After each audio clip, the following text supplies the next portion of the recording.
plus en plus l'utilisation du mot écoquartier utilisé et on se demande comment faire, comment évaluer ce type de projet. Et c'est intéressant de mettre en relation les acteurs pour nous raconter aussi son point de vue.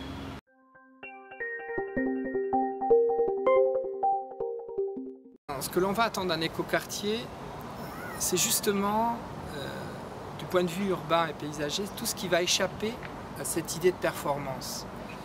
Et l'intérêt, c'est quand on a donné un niveau de performance, c'est de le dépasser. C'est-à-dire qu'on a considéré cela comme une forme acquise et tout va se jouer sur tout ce qui reste à traiter dans les relations entre les habitants, la vie de quartier.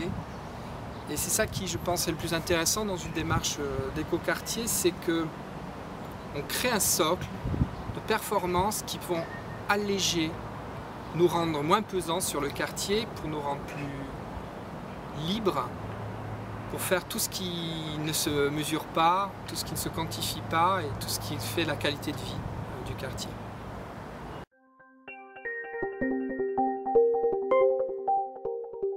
Le CREAD porte le projet d'écoquartier bas carbone à Wuhan en Chine avec la région Aquitaine, le partenariat de Nobatec, de la mairie de Bordeaux et de la Cube.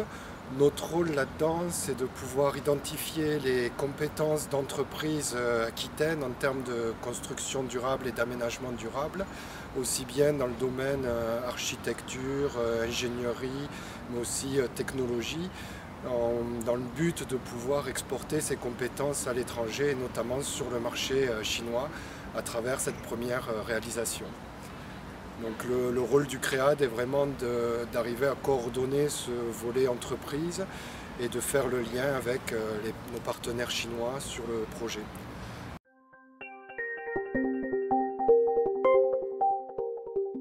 La question de l'évaluation des écoquartiers ou des quartiers durables est un sujet complexe puisqu'il mêle à la fois des thématiques purement environnementales mais aussi des thématiques sociales ainsi que des thématiques qui ont trait à l'impact du quartier lui-même sur les aspects sociaux, économiques, financiers, sur son environnement.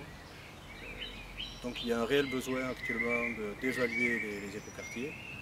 Ça, nous, à Nobatec, on le sent à la fois sur des projets de propres collectivités qui visent à mettre des référentiels et des indicateurs propres à leur propre réalisation ou à des initiatives de l'État ou d'organismes de certification comme l'AFNOR qui mettent en place des labels écoquartiers en ce qui concerne l'État ou des certifications par exemple pour les quartiers d'affaires durables en ce qui concerne l'AFNOR.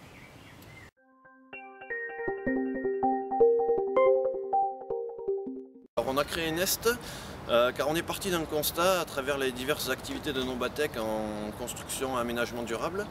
On s'est rendu compte qu'il y avait besoin d'un outil hybride un petit peu entre l'urbanisme, l'architecture et l'évaluation, les méthodes d'évaluation du type analyse de cycle de vie. C'est-à-dire que l'analyse de cycle de vie est une technique qui peut être un petit peu complexe et compliqué à expliquer, donc on avait besoin d'un peu d'un langage commun entre les architectes, les urbanistes et les ingénieurs.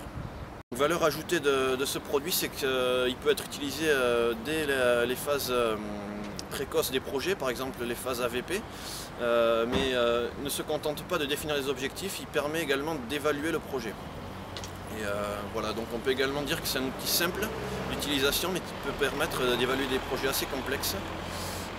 Et son évaluation n'est pas seulement esthétique, on ne voit pas que le volume, la 3D, ça va également sur l'évaluation quantitative et technique.